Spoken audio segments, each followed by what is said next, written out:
So ito na mga idea, sasimbolin na natin itong XR200 na pinalitan natin ng connecting rod. Ang pinalit ko dito na connecting rod ay pang XLR 150. So ito na yung sirang connecting rod. So ito yung pin nya, ayan. Hinain na ng needle bearing sa connecting rod. Ayan. May malalim na part. So kapag ganyan, may ingay na inyong makina. So dito sa 200 XR. So i-compare natin ito yung kinabit na dati kasi na-overhaul na ito dati sa unang gumawa. Ayan, yung pang XLR makapal. Itong isa na to, hindi natin alam, baka pang TMX ito o ibang brand. So ayan, manipis itong luma nya at makapal itong pang XLR 150. So kinain na yung banda dito sa clutch side na kanyang sigunyan. Ayan, so itugos nito at pinaulit natin ito kasi bumangga yung bearing sa pin. So hindi na natin napakita. Ayan. So may mga video ako dyan sa pag-overhaul, mga simple. So dito mga ideas, wala na yung sa kanyang neutral light. At dito yung washer nya. Hindi na ito yung washer na kinabit na dito. Ayan. So papalitan natin ito kasi may tendency na mahirap itong i-cambio. So ito sa kanyang counter shaft, okay naman. Sa kanyang main shaft lang yung papalitan natin ng washer. So may mga kulang-kulang na pisa. Ito kanyang XR 200. So ito na yung lumang connecting rod. Ayan. At dito kapag ganito mga ideas, makikita nyo meron sang salang sa kanyang bearing, sa side bearing. Nalagyan yan ng ring kasi may side plane na sa at maluwang na yung kanyang center case, kaya nalagyan ng ring panghigpit para hindi kakalog yung sa side bearing. May side plate kasi sa, so kaya nalagyan ng ring para sisikip. So ito na yung side bearing at bago na yung kinabit. Ayan. So sisimbolin na natin ito. Ito yung kanyang mga pisa. I-assemble na natin. Pasensyahan nyo, hindi na tayo maka step by step. Ayun yung kanyang chassis. Ayan mga diya, sa pagpasensyahan nyo na kung hindi tayo maka step by step. So dito meron akong i-share about dito sa kanyang magneto. So ito, pinakita ko ulit yung kanyang pin sa kanyang connecting rod. Ayan. So kapag ganyan, may ingay na yung makina. So yung side bearing na dalawa, pinalitan ko na rin.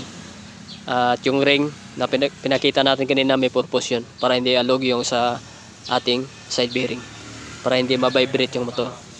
So dito meron lang ako i-share about dito sa kanyang magneto. So kasi na-troubleshoot ito ng kasama ko dito, hindi na mapandar. So ito kanyang chassis. Ayan, mag-wiring pa tayo nito. So ikakabit na lang natin doon mamaya. Ayun yung kanyang tangke. Ayan.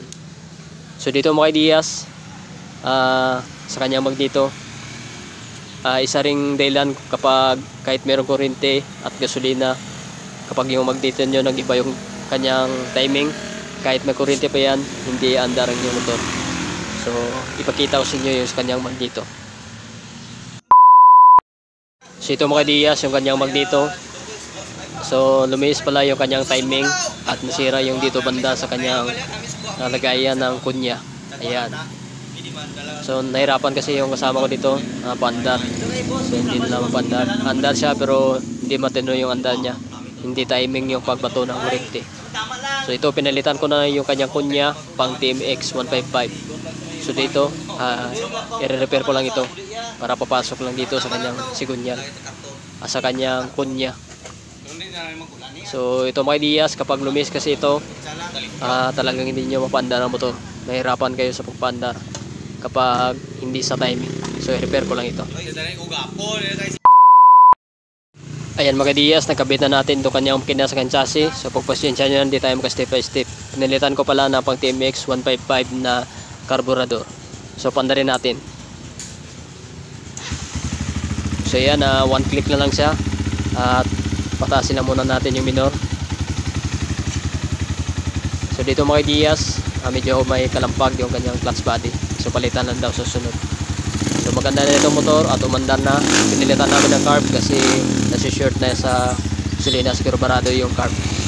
So pinilitan namin ng pang TMX 155. So goods nitong XR200 itong mga ideas at meron tayo na wiringan kasi hindi maganda kanyang wirings. So inayos natin at maganda yun itong kanyang handa. Dali natin ulit. Start natin. So yan. So mamaya ibababa lang natin yung kanyang minor. So dandanan lang natin para ma-lubricate yung mga oils sa kanyang part ng kanyang makina.